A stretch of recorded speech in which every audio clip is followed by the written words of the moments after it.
El juicio de los justos, cuando Dios guarda silencio y el inocente sufre. Job. Hoy, vamos a sumergirnos en una de las historias más impactantes jamás contadas. La mayoría de las religiones, y muchas culturas, enseñan lo mismo. Si haces el bien, recibirás bendiciones. Y si haces el mal, sufrirás consecuencias. Pero esta historia rompe esa fórmula. De forma brutal. Un hombre completamente justo sufre más que cualquier pecador. ¿Por qué? Ese misterio es el corazón ardiente del relato. La historia de Job no da respuestas fáciles. No es un panfleto religioso.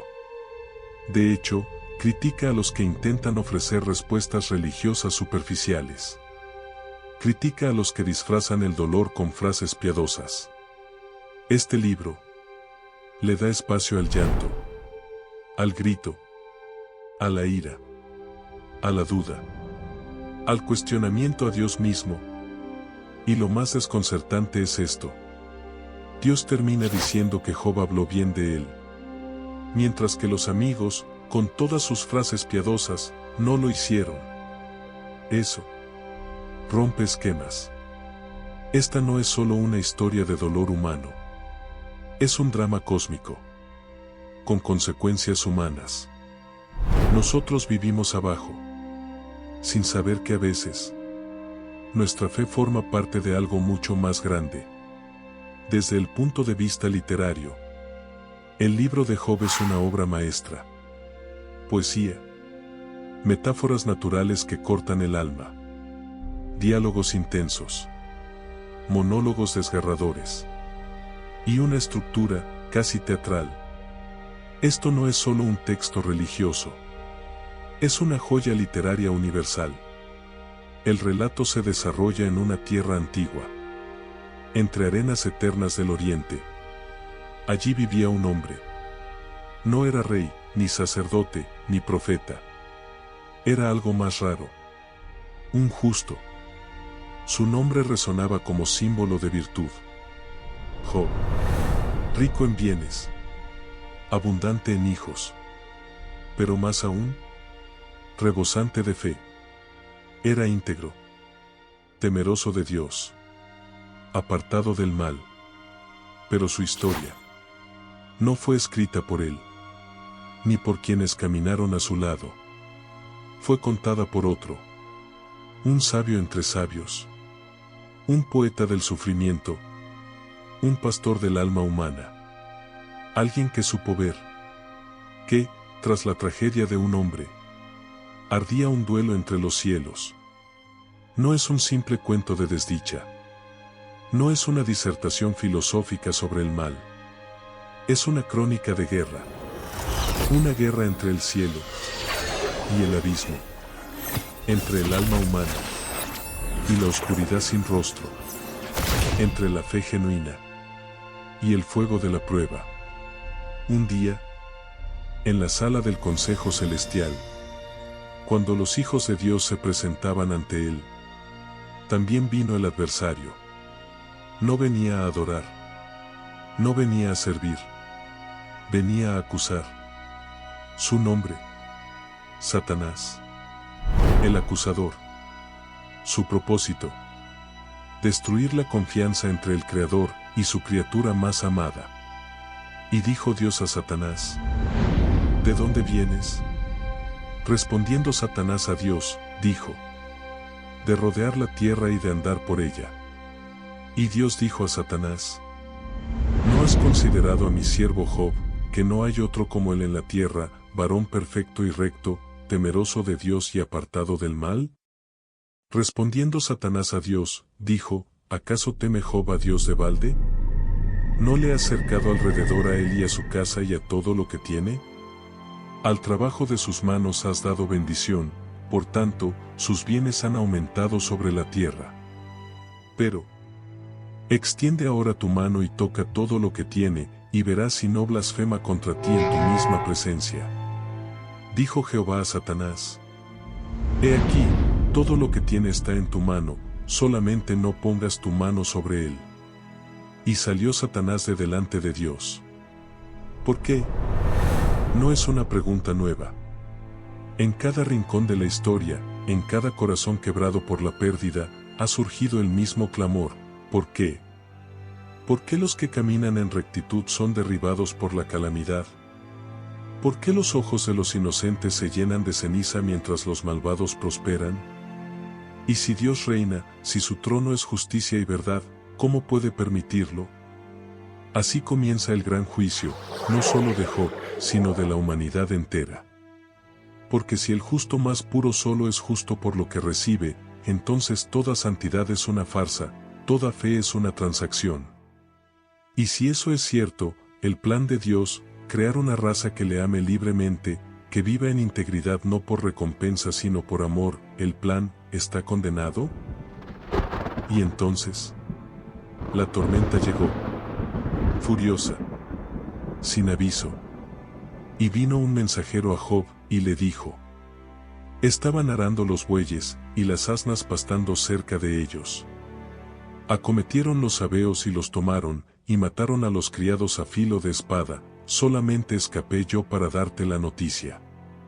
Aún estaba hablando, cuando vino otro que dijo: fuego de Dios cayó del cielo, que quemó las ovejas y a los pastores, y los consumió, solamente escapé yo para darte la noticia.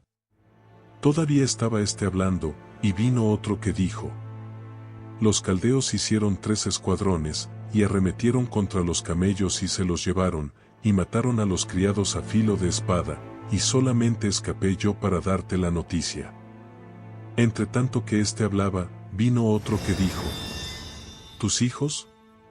Tus hijos y tus hijas estaban comiendo y bebiendo vino en casa de su hermano el primogénito, y un gran viento vino del lado del desierto y azotó las 4 esquinas de la casa, la cual cayó sobre los jóvenes, y murieron. Y solamente escapé yo para darte la noticia. Job rasgó su manto, se postró en tierra, y dijo: desnudo salí del vientre de mi madre, y desnudo volveré allá. El Señor dio, y el Señor quitó. Bendito sea el nombre del Señor. En todo esto no pecó Job, ni atribuyó a Dios despropósito alguno. El cielo tembló ante tal fe. Pero hay algo más profundo aún. Porque detrás de las ruinas de Job, detrás de los cadáveres de sus hijos, hay una acusación y un duelo cósmico. Aconteció que otro día vinieron los hijos de Dios para presentarse delante de él, y Satanás vino también entre ellos. Y dijo Dios a Satanás: ¿de dónde vienes? Respondió Satanás a Dios, y dijo: de rodear la tierra, y de andar por ella. Y Jehová dijo a Satanás: ¿no has considerado a mi siervo Job, que no hay otro como él en la tierra, varón perfecto y recto, temeroso de Dios y apartado del mal, y que todavía retiene su integridad? ¿Aun cuando tú me incitaste contra él para que lo arruinara sin causa? Respondiendo Satanás, dijo a Dios: piel por piel, todo lo que el hombre tiene dará por su vida. Pero extiende ahora tu mano, y toca su hueso y su carne, y verás si no blasfema contra ti en tu misma presencia. Y Dios dijo a Satanás: he aquí, él está en tu mano, mas guarda su vida. Porque cuando el sufrimiento cae sobre el justo, el mundo entero tambalea. ¿Dónde está la justicia si la bendición se retira del inocente? ¿Dónde está Dios cuando el alma fiel clama y el cielo responde con silencio? Entonces salió Satanás de la presencia de Dios, e hirió a Job con una sarna maligna. Llagas cubrieron su cuerpo, desde la planta del pie hasta la coronilla. Se sentó en las cenizas. Tomó un tiesto y rascó su piel. Su esposa, rota por el dolor, le gritó: ¿aún retienes tu integridad? Maldice a Dios y muérete. Y él le dijo: como suele hablar cualquiera de las mujeres fatuas, has hablado. ¿Qué? ¿Recibiremos de Dios el bien, y el mal no lo recibiremos? En todo esto no pecó Job con sus labios. Pero Job no huye. No niega a Dios. No lo comprende, pero tampoco lo abandona. Se sienta en la ceniza y clama. Grita. Se lamenta. Pero se aferra a una cosa que no puede soltar, su integridad. Él sabe que no ha pecado. Sabe que ha caminado en justicia. Y aunque el cielo esté cerrado, aunque Dios parezca su enemigo, él continúa buscando. No quiere restauración. No exige recompensa. Quiere a Dios. Quiere entender. 3 amigos vinieron desde lejos. Elifaz, Bildad, Zofar. Lo vieron y no lo reconocieron.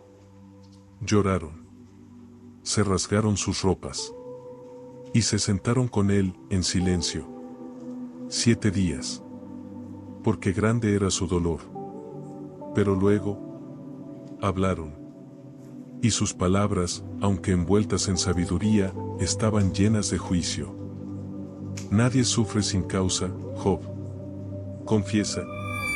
¿Qué pecado ocultas? Pero Job, herido, clamó. Mis palabras son dolor, no rebelión. ¿Acaso el justo no puede lamentarse? Dios, ¿por qué escondes tu rostro? Los sabios de su tiempo, representados por sus 3 amigos, le traen la teología de siempre. Dios recompensa al justo y castiga al malvado. Si sufres, es porque has pecado. Pero esas palabras, antaño confortantes, son ahora cuchillos. Job no las puede aceptar sin traicionar su propia alma. ¿Es esa la voz de Dios? ¿O es simplemente el eco de una lógica incapaz de ver más allá de las apariencias? Aquí yace el segundo campo de batalla, la sabiduría. ¿Puede el hombre, criatura limitada, comprender los caminos del Creador? ¿Puede la mente humana medir con exactitud los motivos del Eterno? Job lo intenta. Exige una audiencia divina. Quiere llevar su caso ante Dios como un acusado ante el juez supremo. Quiere saber por qué. Los cielos callaban. Y Job gritaba. Si tan solo tuviera un mediador. Si tan solo pudiera hablar con Dios. Entonces, después de un largo silencio, Dios responde. Pero no con explicaciones. No con justificaciones. Sino con preguntas que arrasan toda pretensión de sabiduría humana. ¿Dónde estabas tú cuando yo fundaba la tierra? ¿Quién es este que oscurece mi consejo con palabras sin sabiduría? ¿Has mandado tú a la mañana desde tus días? La voz de Dios no niega el dolor de Job, pero le muestra su pequeñez ante el misterio de la creación. No le dice por qué sufrió, pero le revela con quién ha estado hablando. Y eso basta. Cíñete ahora como varón tus lomos. Yo te preguntaré, y tú me responderás. ¿Invalidarás tú también mi juicio? ¿Me condenarás a mí, para justificarte tú? ¿Tienes tú un brazo como el de Dios? ¿Y truenas con voz como la suya? Job enmudeció, solo rompió el silencio para decir: Yo conozco que todo lo puedes. Y que no hay pensamiento que se esconda de ti. ¿Quién es el que oscurece el consejo sin entendimiento? He hablado lo que no entendía. Cosas demasiado maravillosas para mí. De oídas te había oído. Pero ahora, mis ojos te ven. Job queda en silencio.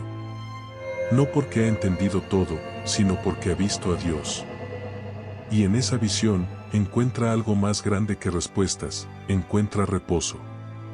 Encuentra verdad. Y Dios, satisfecho con su fidelidad, lo vindica. Lo bendice.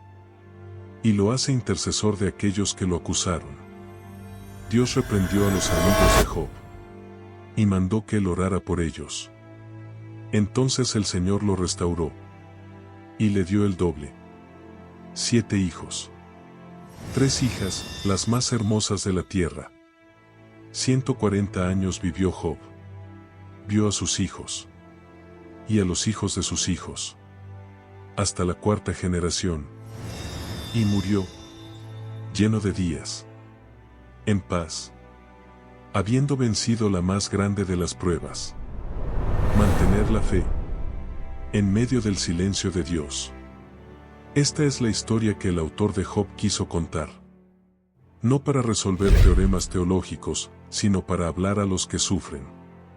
Para ofrecer consuelo más allá de la lógica, para recordar que a veces el dolor del justo es parte de una batalla invisible, que su fidelidad es un estandarte en la guerra eterna entre la luz y las tinieblas. Porque la historia de Job no es solo antigua. Es una llama viva en medio del dolor humano. Una promesa velada. Entre las sombras. Que incluso en la prueba más amarga, Dios no olvida a los suyos.